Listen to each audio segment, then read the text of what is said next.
Bonsoir à tous. On se retrouve ce soir dans le chapitre 5 de l'évangile de Jean pour continuer à cheminer avec notre Seigneur Jésus. Pour rappel, dans la première partie qu'on avait vue la semaine dernière de l'évangile du chapitre 5 de l'évangile de Jean, Jésus a guéri un malade qui était là, qui attendait sa guérison depuis 36 ans. Il l'a guéri, il a dit « Lève-toi, prends ton lit et marche ». Et c'était un jour de sabbat. Et du coup, les dirigeants juifs s'en sont pris à cet homme parce qu'il portait son lit le jour de sabbat. Il a dit « C'est interdit ce que tu fais là ». Cet homme lui a répondu « Celui qui m'a guéri et qui donc a certainement beaucoup plus d'autorité que vous m'a dit « Lève-toi, prends ton lit et marche ». Donc, je me suis levé par la puissance qui vient de lui. J'ai pris mon lit et je m'en vais. Et je vous propose donc de reprendre notre lecture dans Jean 5. Jean 5 à partir du verset 15. Un verset qu'on a déjà lu la semaine dernière. Et on va poursuivre jusqu'au verset 23. Cet homme s'en alla, après avoir à nouveau rencontré Jésus, et annonça aux Juifs que c'était Jésus qui l'avait guéri. C'est pourquoi les Juifs poursuivaient Jésus, parce qu'il faisait ces choses le jour du sabbat.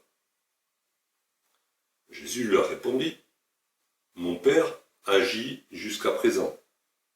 Moi aussi, j'agis. » À cause de cela, les Juifs cherchaient encore plus à le faire mourir, non seulement parce qu'il violait le sabbat, mais parce qu'il appelait Dieu son propre Père, se faisant lui-même égal à Dieu. Jésus reprit donc la parole et leur dit, « en vérité, je vous le dis, le Fils ne peut rien faire de lui-même. Il ne fait que ce qu'il voit faire au Père.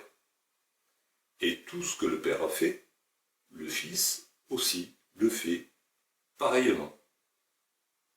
Car le Père aime le Fils et lui montre tout ce qu'il fait. Et il lui montrera des œuvres plus grandes que celles-ci, afin que vous soyez dans l'étonnement.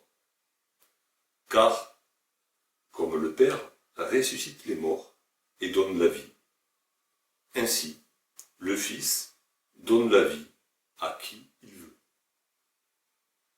Le Père ne juge personne, mais il a remis tout jugement au Fils, afin que tous honorent le Fils comme ils honorent le Père. Celui qui n'honore pas le Fils n'honore pas le Père qui l'a envoyé. Un passage qui est très dense et qui peut prendre plus de temps qu'une soirée. On va voir si on y arrive, mais on verra. Donc l'homme qui a été guéri va dire aux Juifs, c'est Jésus qui m'a guéri. Et du coup, les Juifs poursuivent Jésus. Et c'est un mot qui est fort. Dans d'autres traductions, c'est persécuter. Et ce mot veut dire en effet persécuter. C'est un mot qu'on retrouve par exemple dans les béatitudes, quand Jésus dit « Heureux serez-vous quand vous serez persécutés ». C'est le même mot. Donc les Juifs persécutent Jésus. Ils courent derrière pour l'attraper, pour le punir, pour lui faire abjurer ce qu'il a dit, ce qu'il a fait. Ils le persécutent. Ça en dit long aussi sur la violence que l'homme guéri a subie de la part de ces gens-là. C'est pas juste, ils lui ont dit, tu n'as pas le droit de porter ton lit. Ils l'ont persécuté lui aussi. En tant que témoin de Jésus, il a été persécuté. C'était quelque chose de très violent. Et du coup, ça nous montre encore le grand écart qu'il y a entre la pitié, la miséricorde qu'ils auraient dû manifester à l'égard du malade, et en même temps la joie qu'ils auraient dû partager avec lui, une fois qu'il était guéri. au lieu de la pitié, de la miséricorde et de la joie qui aurait pu suivre, il y a de la haine, de la envie de faire mourir quelqu'un. Et, euh, et donc, les Juifs persécutent Jésus parce qu'il fait ces choses un jour de sabbat. Alors, on ne va pas faire toute une étude sur le sabbat. Le sabbat, c'est une institution de Dieu. Dès la Genèse, il est dit que Dieu a tout créé en 6 jours et qu'il s'est reposé le 7e jour.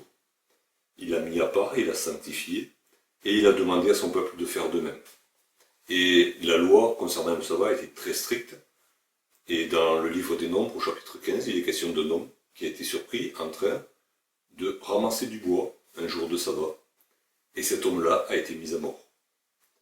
C'était une chose sainte. Pourquoi? Parce que, de même que Dieu s'était reposé, il demandait à son peuple de se reposer aussi.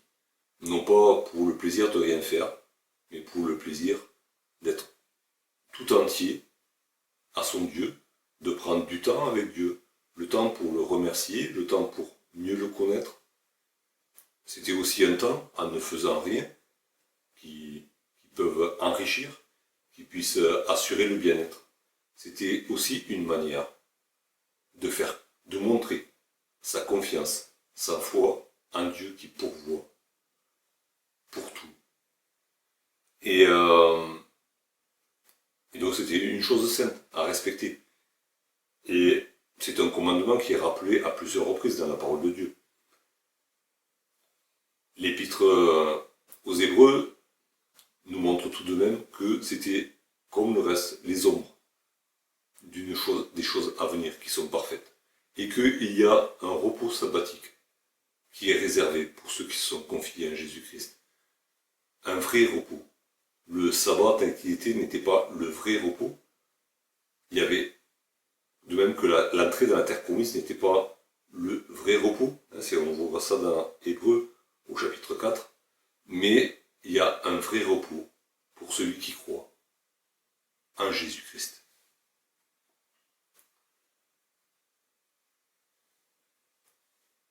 Et donc, les dirigeants juifs attaquaient Jésus parce qu'il travaillait le jour du sabbat. Et c'est pas la seule occasion où il y aura confrontation sur ce sujet-là. C'est arrivé moult fois dans la vie de Jésus, enfin, de ce qui nous est rapporté déjà, et puis de ce qui ne nous est pas rapporté, on peut imaginer qu'il y en a eu encore plus. Mais voilà, il y avait confrontation là-dessus. Et Jésus, ailleurs, montrera que, en fait, il respecte le sabbat de manière hypocrite. Mais que, voilà, par exemple, si ils ont besoin vraiment de quelque chose, si même un de leurs animaux s'est blessé le jour du sabbat, ils vont s'en occuper. Alors qu'ils reprochent à Jésus d'avoir guéri quelqu'un. Et Jésus leur répond. Jésus leur répond, et il leur dit, mon Père agit jusqu'à présent. Moi aussi j'agis. C'est vrai que Dieu s'est reposé le 7e jour. Mais Jésus leur dit quelque chose, une évidence, certainement. Mon Père agit jusqu'à présent. Si Dieu s'est reposé le 7e jour, on va dire que le 8e jour, il a repris le collier, manière de parler. Dieu n'a pas créé l'univers et l'homme sur la terre, et puis depuis il ne fait plus rien, heureusement. Dieu prend soin de nous chaque jour. Dieu a pris soin de l'humanité depuis toujours. Et il n'a pas lâché le morceau, il est toujours là. Et concernant Israël, le peuple de Dieu, ils auraient pu le savoir, ils auraient pu s'en souvenir. Dieu ne s'est jamais arrêté de travailler pour son peuple.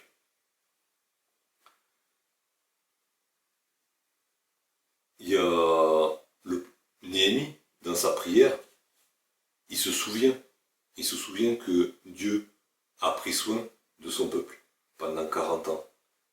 Quand Étienne comparait devant le Sanhédrin et qui raconte l'histoire d'Israël, il le dit aussi. Dieu n'a pas arrêté pendant 40 ans de prendre soin de nous. Et que ce soit sabbat ou pas sabbat, tous les jours, Dieu a été là. Il y a un passage que je n'ai pas retrouvé, mais où il est question des fêtes de l'Éternel et de la sainte convocation qu'avaient les Israélites d'aller dans le lieu où l'Éternel avait décidé de faire résider son nom. Et quand Dieu leur demande de venir, il leur dit ne vous en faites pas. Pendant que vous serez à la fête, c'est moi qui garderai les frontières, l'ennemi ne rentrera pas dans le pays. Et il y a ce beau verset qu'on trouve, je crois, dans un psaume qui dit « Il ne sommeille ni ne dort, celui qui garde Israël ». Dieu ne s'accorde pas une milliseconde de sommeil. Il veille toujours sur son peuple. Et les Israélites étaient en première ligne pour le savoir. Ils auraient dû le savoir que Dieu travaille jusqu'à présent. Mon Père agit jusqu'à présent. Moi aussi, j'agis. Quand il dit moi aussi, Jésus, et les Juifs ne s'y trompent pas, Jésus se fait l'égal du Père. Moi aussi. Ça, il se met au même niveau, de la même manière, dans le même but, avec la même puissance. J'agis comme le Père. Il n'y a pas d'ambiguïté dans ce que Jésus dit. Ce n'est pas une fausse interprétation des Juifs. Jésus a bien dit ça. Et il avait bien l'intention de le dire. À cause de cela, donc à cause du fait que Jésus se fait l'égal de Dieu, les Juifs cherchaient encore plus à le faire mourir. Non seulement parce qu'il violait le sabbat, mais parce qu'il appelait Dieu son propre Père, se faisant lui-même égal à Dieu. On voit, il cherchait encore plus à le faire mourir, donc le mot persécuté est bien à sa place. Il y avait vraiment une haine, un désir de mort de la part des Juifs, déjà, envers Jésus.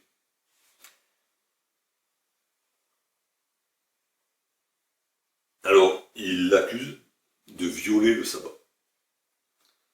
Et c'est un terme qui est fort. On le retrouve ailleurs dans les évangiles. Et c'est vrai, c'est violent parce que Jésus, par ses actes, par son enseignement, annule, rend illicite, c'est ce que veut dire le mot, le commandement tel qu'il était enseigné par les principaux des Juifs. Il transgresse, c'est pas seulement qu'il transgresse, mais il enseigne à ses disciples à ne pas le respecter comme si la loi n'existait pas. C'est très fort.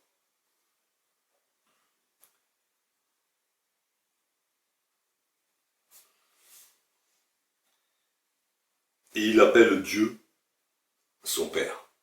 C'est pas la première fois que Jésus appelle Dieu son Père. Dans l'évangile de Luc, il nous est rapporté cet épisode où Jésus, adolescent, dit à Joseph et Marie, ne faut-il pas que je m'occupe des affaires de mon Père?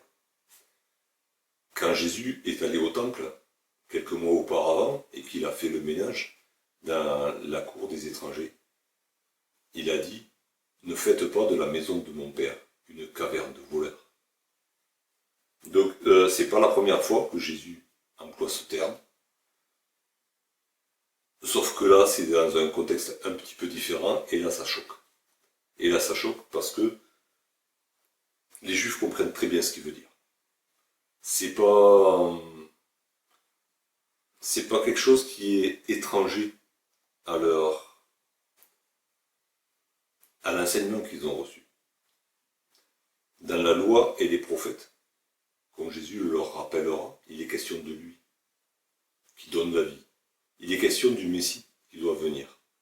Et quelqu'un l'avait déjà bien compris quelques mois auparavant, c'est Nathanaël, quand Jésus lui parle, et qu'il l'étonne par sa connaissance, il lui dit, Rabbi, tu es le Fils de Dieu, le roi d'Israël. C'était des synonymes du Messie, du Christ. Les Juifs attendaient le Messie. Ce Messie qui serait appelé roi des Juifs. Ce Messie qui serait appelé fils de Dieu. Et quand Jésus arrive et il dit c'est moi, ben, il y a ceux qui ont cru et ceux qui n'ont pas cru. Ces responsables juifs auraient pu croire, au vu des miracles, de la même manière que Nicodème a dit nous savons que tu es un prophète qui vient de Dieu. Mais eux n'ont pas voulu le croire. Il y a ceux qui ont cru, ceux qui n'ont pas cru.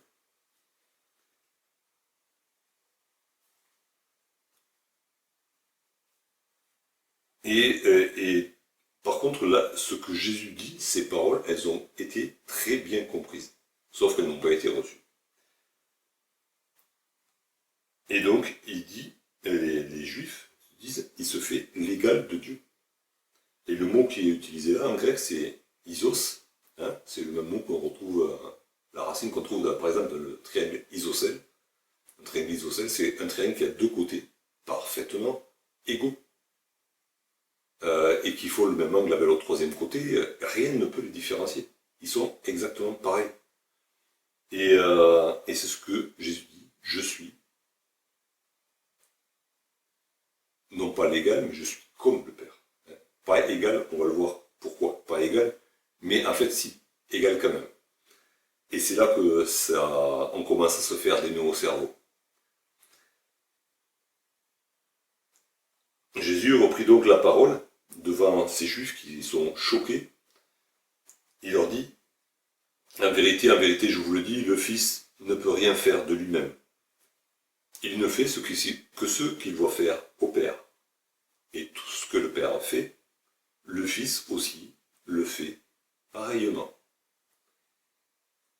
Alors, Jésus, un bon pédagogue, répète ce qu'il a déjà dit avec les mêmes mots, et à même temps, il introduit une nouvelle notion.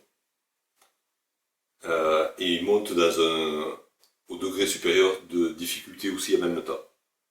De difficulté pour notre petit cerveau, je veux dire.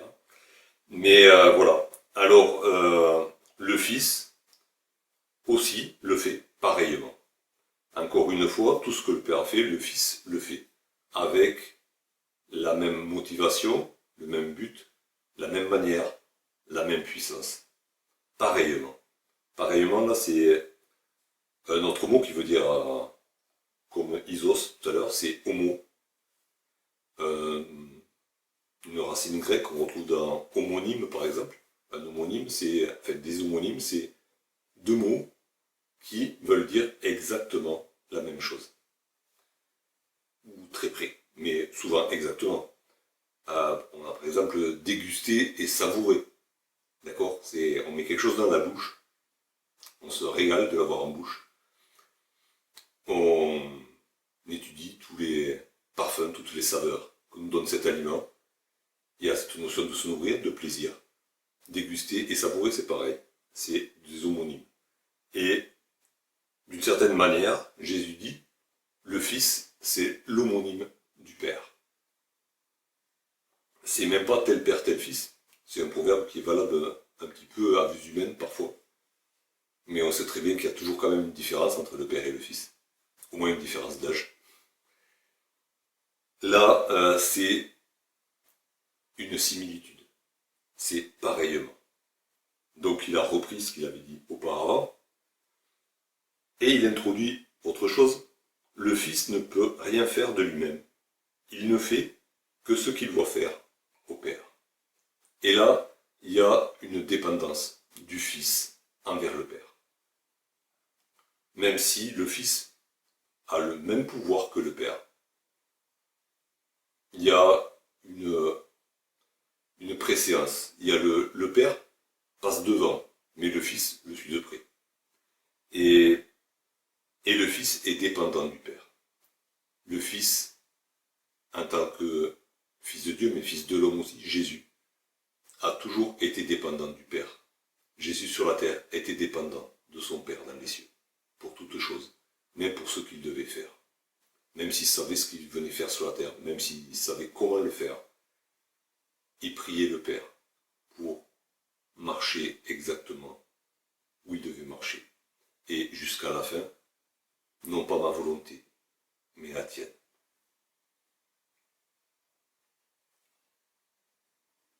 Verset 20, car le Père aime le Fils, et il lui montre tout ce qu'il fait. Et il lui montrera des œuvres plus grandes que celles-ci, afin que vous soyez dans l'étonnement. Le Père aime le Fils. C'est important de le dire. Jean l'avait dit au chapitre 3. Jean-Baptiste avait dit, voilà, le Père aime le Fils et a remis toutes choses entre ses mains.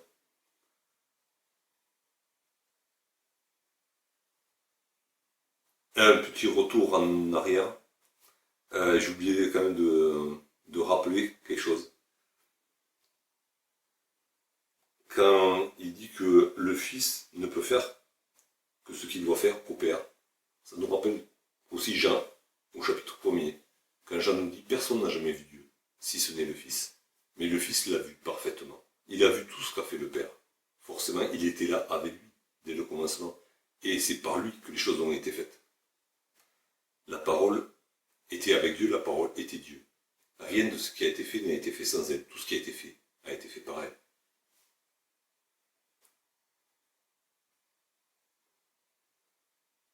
Et du coup, ça nous explique pourquoi Jésus agit comme le Père. Si Jésus agit de la même manière, avec le même but, avec la même puissance que le Père, c'est pour nous révéler le Père. Personne n'a jamais vu Dieu. Le Fils qui est dans le sein du Père nous l'a fait connaître. Et donc le verset 20, le Père aime le Fils. Et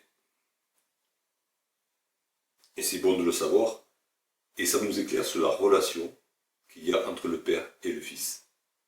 C'est pas une relation hiérarchique, c'est pas une relation de directeur et d'employé, c'est pas une relation de concurrence, il n'y a pas de concurrence entre eux, il n'y en a pas un qui est plus grand que l'autre. Le Père aime le Fils d'une manière parfaite, d'une manière qu'on ne sait pas ce que c'est.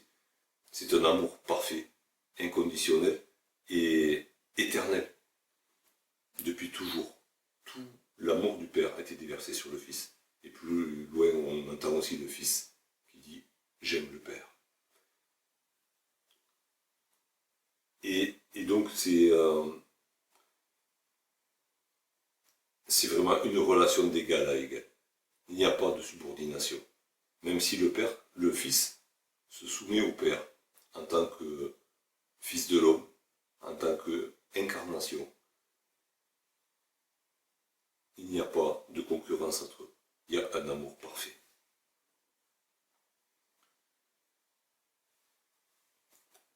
Le Père aime le Fils et lui montre tout ce qu'il fait. Le Père n'a aucun secret pour le Fils. Le Fils, c'est tout du Père. Et qui peut prétendre connaître Dieu? Pour connaître Dieu, il n'y a que l'Esprit de Dieu qui peut le connaître. C'est ce que Paul nous rappelle. Et Jésus avait en lui l'Esprit du Dieu très saint. C'est la seule manière dont quelqu'un peut connaître Dieu, c'est être Dieu lui-même. Non seulement avoir Dieu en lui, mais être Dieu lui-même. Nous, on a quelques éclairages par la parole, par le Saint-Esprit. Mais notre esprit est incapable de comprendre Dieu. Jésus savait tout de ce que fait le Père. Il voyait tout. Et le Père ne lui cachait rien. Alors on peut trouver une exception, et encore, elle est très limitée. Quand les disciples lui ont demandé quand viendrait le dernier jour, il a dit que c'était une chose qui était réservée au Père seul, et que le Fils ne le savait pas. Je pense que c'était le Fils sur la terre, en tant qu'homme, dans l'état où il s'était abaissé. Il ne pouvait pas connaître. Quand Jésus se révèle à Jean dans l'Apocalypse, il n'est plus question de ne pas savoir quand sera le dernier jour, c'est lui qui l'annonce. Par contre, il elle ne le dit pas à Jean, son disciple. Il donne tout un tas d'indications, de choses à venir, mais jamais, jamais, il ne dit à Jean, ça se passera à telle date. Non pas que Jésus glorifié ne le savait pas, mais que Jésus glorifié n'a pas voulu le dire, parce que cela ne nous est pas utile. Et du coup, bon, voilà, on a vu dans le passé toutes les élucubrations sur la datation du retour de Jésus, elles sont avérées fausses. Du coup, celles qu'il y aura à l'avenir, on peut être sûr qu'elles seront fausses aussi. Il n'y a que Dieu qui le sait.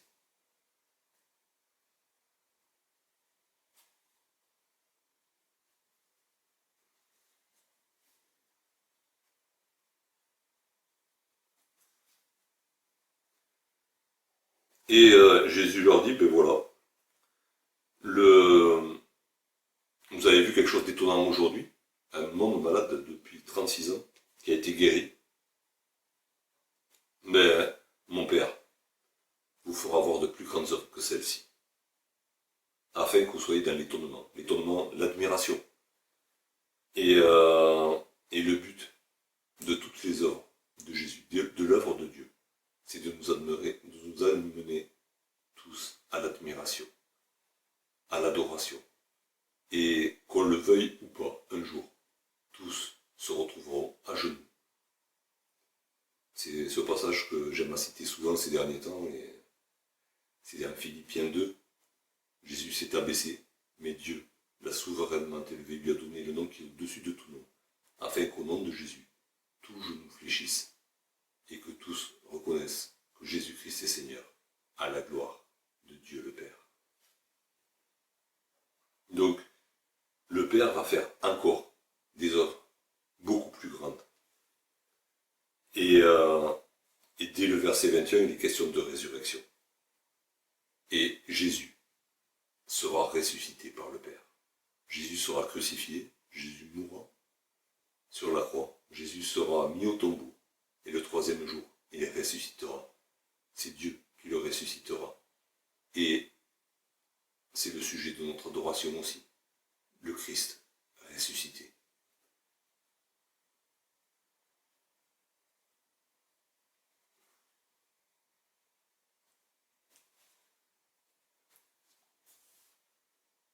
Car comme le Père ressuscite les morts et donne la vie, ainsi le Fils donne la vie à qui il veut. Et encore une fois, il est question d'égalité. Ainsi, dans la racine du mot grec, ça nous rappelle ce qui est écrit au verset 17. Quand il dit moi aussi, c'est presque le même mot. C'est le mot de la même famille. Voilà. De la même manière, avec le même objectif, avec la même puissance. Le Père ressuscite les morts. Moi aussi, je ressuscite les morts et je donne la vie. Il y a un seul qui donne la vie, c'est Dieu. Et Jésus s'engage, un peu comme sur un pari. C'est pas un pari, mais ça aurait pu paraître comme ça. Le Père ressuscite les morts et donne la vie à qui il veut, et moi aussi. Et Jésus n'a pas fait que dire « je peux le faire ». Il l'a fait à plusieurs reprises, notamment pour Lazare. Dans le Jean 11, on voit Jésus qui ressuscite un mort. Ça me rappelle l'épisode où le paralytique est amené devant lui, et avant de lui dire « lève-toi et marche », lui, tes péchés sont pardonnés, pour prouver qu'il est qui il est, pour prouver qu'il est Dieu. Et du coup, forcément ça choque, et il leur dit « qu'est-ce qui est plus facile de dire ? Lève-toi et marche, ou tes péchés sont pardonnés ?» Au verset 22, le Père ne juge personne, mais il a remis tout jugement au Fils. Dans le 3e chapitre, on a vu que Jean l'a dit, le Père aime le Fils et a remis toutes choses entre ses mains. toute autorité. Et dans le livre des Actes, quand Paul se retrouve à Athènes, il dit la même chose. Un jour, Dieu va juger tous les hommes par un homme, celui qu'il a désigné en le ressuscitant des morts. Le jugement appartient à Jésus. Le seul qui a autorité, c'est Dieu. Alors le Père et le Fils sont unis dans cette égalité pour juger. Encore une fois, Jésus affirme son autorité, son égalité avec Dieu.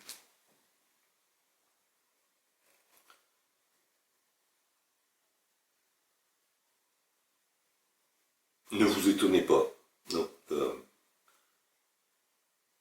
j'ai sauté un... Hop, excusez-moi. En vérité,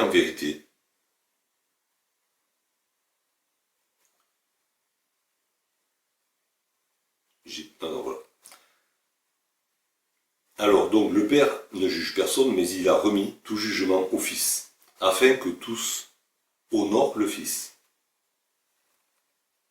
comme ils honorent le Père. Celui qui n'honore pas le Fils n'honore pas le Père qui l'a envoyé. Et là, encore une fois, Jésus affirme qu'il est comme le Père. Il est légal, il est Dieu.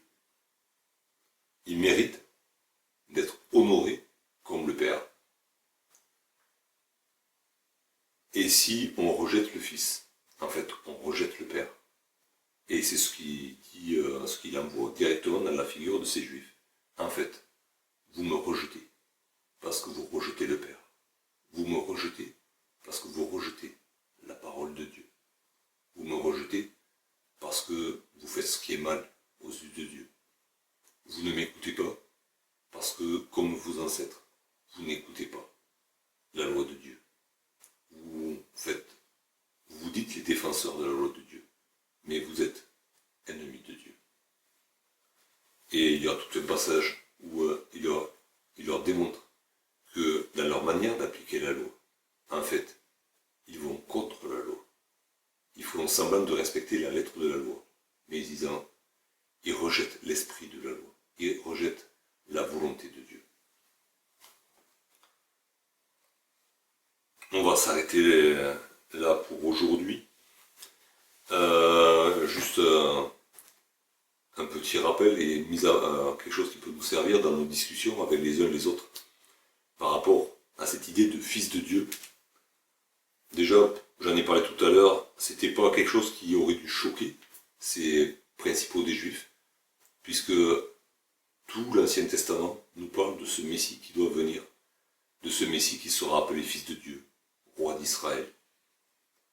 Et certains du vivant de Jésus l'ont reconnu, Nathanaël, Pierre et d'autres. Ceux qui auraient dû le reconnaître, ceux qui étaient le plus instruits, ceux qui étaient versés dans la parole depuis leur enfance et qui l'enseignaient aux autres, pour la plupart, ont refusé de le reconnaître. Dans cette idée de fils de Dieu, ça choque beaucoup de gens, parce que Dieu ne peut pas avoir d'enfant, Dieu n'est pas un homme, et à aucun moment dans ce qu'on a lu, dans ce qu'on lira plus tard, il n'est question d'une filiation dans le sens où on l'entend entre un homme et son fils. C'est pas de ce genre de filiation qu'il est question. Il n'est pas non plus question de création.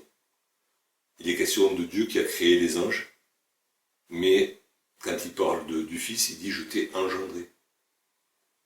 Ce qui ne veut pas dire que Dieu a eu besoin de s'accoupler avec un autre être, supérieur, angélique ou quoi, pour donner naissance à son Fils. Il n'est pas du tout question de ça, c'est pas une filiation comme nous, on l'entend. C'est un mystère de Dieu. C'est Dieu lui-même. C'est des choses que notre esprit ne peut pas comprendre. Dans cette voilà, il faut comprendre aussi ce que dit la parole. Jésus-Christ n'est pas un descendant de Dieu. Il est l'empreinte du Dieu invisible. Il est plus qu'une émanation de Dieu. Il est Dieu lui-même qui s'est rendu visible. Il est la parole qui a été faite chair. La parole créatrice de Dieu est devenue visible. Elle a pu être touchée. Elle a pu être vue. Des gens ont pu le suivre. Des gens ont pu discuter avec. C'est un miracle. C'est un mystère. C'est Dieu qui est descendu à notre niveau. Il reste toujours un gouffre béant entre la sainteté de Jésus, la perfection de Jésus et notre nature pécheresse. Mais Dieu est passé par-dessus ce gouffre et il est venu à côté de nous. Là aussi, c'est incompréhensible, la sainteté de Dieu aurait dû foudroyer l'humanité. Mais il ne l'a pas fait. Et dans cette filiation, qui fait que, dans cette filiation spéciale, c'est pas non plus une adoption. C'est pas Dieu qui a adopté un ange, le plus beau des anges, pour en faire son fils. Il n'est pas question de ça. Et il y a une... Quand il parle d'engendrer, c'est qu'il y a les gènes qui sont les mêmes. Voilà. C'est pas une division cellulaire non plus. On peut essayer toutes les possibilités qu'on connaît sur Terre, ça marche pas. C'est pas deux êtres identiques issus de la même cellule. C'est pas des jumeaux non plus. Et dans cette filiation divine, ici comme ailleurs, il n'est pas question d'une naissance par une femme supérieure, par la mère de Dieu. La Bible nous parle du rôle qu'a eu Marie dans l'entrée de Jésus dans le monde. Dieu avait un plan et Marie a accepté de prendre sa place dans ce plan. Dieu voulait se révéler à notre portée et il voulait s'abaisser au maximum pour pouvoir toucher notre cœur. Il est venu comme un enfant et pour cela il est né d'une femme, il est né sous la loi, donc en devant respecter des préceptes que lui-même avait édictés. Mais ce n'est pas par sa mère terrestre que Jésus tenait sa divinité. À aucun moment. Sa perfection ne venait pas de Marie. Elle venait de sa nature divine, de Dieu lui-même. Parce qu'il est Dieu. Sa sainteté ne venait pas de Marie. Il était saint de tout temps. Son immortalité, son éternité, il ne l'a pas attrapé à la naissance par Marie. Il était l'éternel depuis le commencement. Il n'a ni commencement ni fin. C'est quelque chose qui nous dépasse complètement. Mais voilà, on ne peut pas trouver un raccourci humain pour expliquer quoi que ce soit. Tout cela est un mystère de Dieu. Un mystère glorieux. Parce qu'il nous a tant aimés qu'il a accepté de s'abaisser. Et c'est quelque chose qu'on ne peut pas comprendre non plus. L'amour de Dieu, on ne peut pas le comprendre. Son abaissement, on ne peut pas le comprendre. On peut juste le croire par la foi.